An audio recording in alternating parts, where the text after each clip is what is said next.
एक लंबे समय पहले एक गांव में सुरेश और कीर्तना नामक पति पत्नी रहते थे। उनके गीतिका नामक एक सुंदर सी बेटी थी।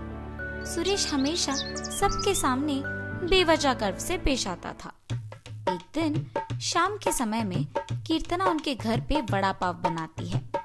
कीर्तना, तुम्हारे हाथ का ये वड़ा पाव सच में बहुत स्वादिष्ट है।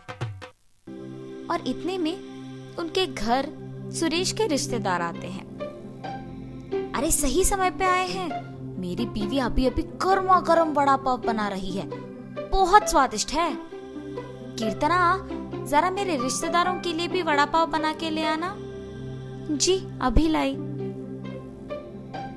ये कह के गर्मा गर्म वड़ा पाव बना के वहां लाती है और उनके रिश्तेदारों को परोसती है।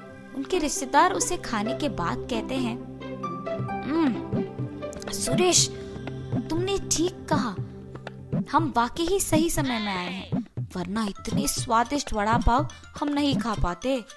मेरी बीवी जब भी वड़ा पाव बनाती है ऐसे ही एकदम स्वादिष्ट वाले ही बनाती है, इसीलिए जितने भी बार बनाती है मैं उन्हें उतने ही प्यार से खाता हूँ।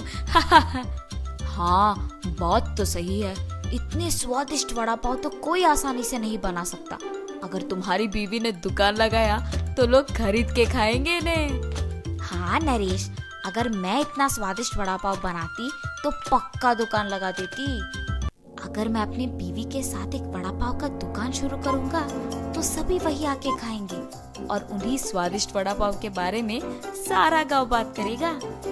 ये एक अच्छा सोच है। ऐसे ही उसके रिश्तेदारों के जाने के बाद भी उसी विचार के बारे में सोचते रहता है। तब कीर्तना को नजर आता है कि उसके पति किसी सोच में पड़े हैं। उनके पास जाकर कहती है, क्या हुआ जी, किस चीज के बारे में इतना सोच रहे हैं आप? कीर्तना, तुमने तो सुना है ना कि मेरे रिश्तेदारों ने क्या कहा, हम हमारे घर के सामने ही एक वड़ा पाव का दुकान लगाएंगे। तब मेरे रिश्तेदारों के ही तरह इस गांव के सारे लोग उसी के बारे में बात करेंगे। ठीक है, आपके विचार के अनुसार ही हम वड़ा पाव बना के बेचेंगे, लेकिन आपको अब से ऐसे बेवजह गर्व की बातें करना बंद करना पड़ेगा। अगर आप इसी बात को मानकर अपने बर्ताव को बदलने का वचन देंगे तो ही हम ये व्यापार शुरू करेंगे। हाँ, अब अगर मैं अपनी बीवी की बातों को नहीं मानूंगा तो वो शायद व्यापार शुरू करने के लिए नहीं मानेगी और मेरे ख्यालों के अनुसार कुछ नहीं होगा। ठीक है कीर्तना, तुम्हारी इच्छा के ही अनुसार मैं अपना बर्ताव बदलूंगा। हम कल से ही वड़ा पाव बना के बेचेंगे। और ऐसे ही वो बाहर जाकर वड़ा पाव की तैयारी के लिए जरूरी सामग्री लेकर आता है और अगले दिन नरेश उनका दुकान शुरू करके उसकी बीवी को वड़ा पाव बनाने के लिए कहता है।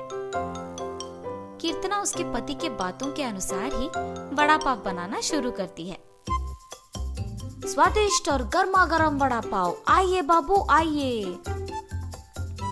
ऐसे जोर जोर से चिल्लाने के कारण उस तरफ जाते हुए सारे लोग आकर्षित होकर उसके दुकान आते हैं और वड़ा पाव लेके उन्हें खाने लगते हैं। सुरेश, वड़ा पाव तो बहुत गर्म और स्वादिष्ट है। हाँ, अब तक मैंने इतने स्वादिष्ट वड़ा पाव कहीं नहीं खाया है। हाँ, मेरी पत्नी बहुत अच्छा वड़ा पाव बनाती है, उसकी तरह तो और कोई नहीं बना सकता है। ऐसे उनको वड़ा पाव देकर उनसे पैसे लेता है।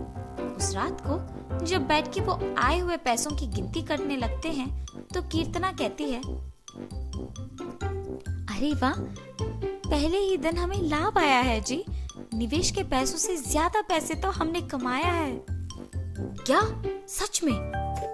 अगर हमने ऐसे ही इसे बरकरार रखा ना तो जल्द ही हमारा बहुत बड़ा व्यापार बन जाएगा कीर्तना।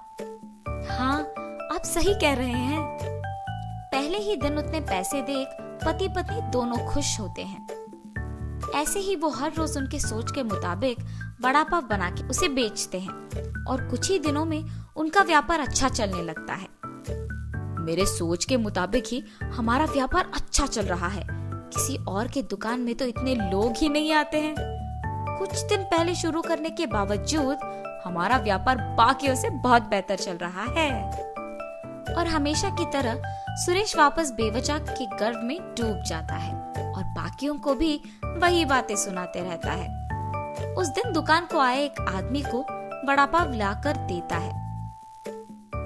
मैं यहाँ जब भी वड़ा पाव खाता हूँ बहुत स्वादिष्ट होता है, एक भी बार इसका स्वाद नहीं बदला। हाँ, आपने सही कहा, मेरी बीवी बहुत अच्छा वड़ा पाव बनाती है। नया व्यापार होने के बावजूद बाकियों से हमारा बहुत अच्छा चल रहा है। हाँ। ऐसे ही वहाँ मौजूद सभी से बात करता है और ऐसे ही बात करते हुए वो उन लोगों से पैसे लेना भूल जाता है। उसके पैसे ना लेने के कारण सभी वहाँ आके उसकी गर्व की बातें सुनकर पैसे दिए बिना चले जाते थे।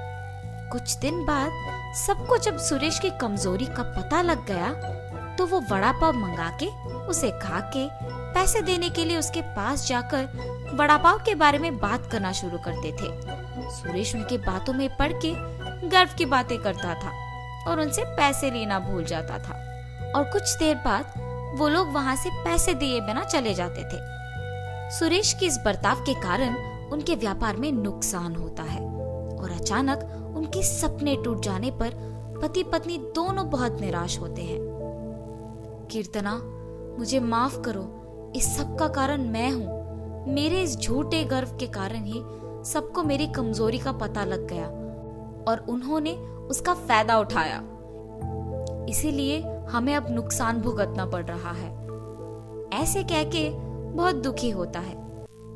आपको अपनी गलती का एहसास हो गया, बस ये काफी है। अब से हम हमारा व्यापार ढंग से चलाएंगे। ठीक है कीर्तना। और तब से पति पत्नी दोनों उनका वड़ा पाव का व्यापार बहुत अच्छे से चलाते हुए खुश रहते।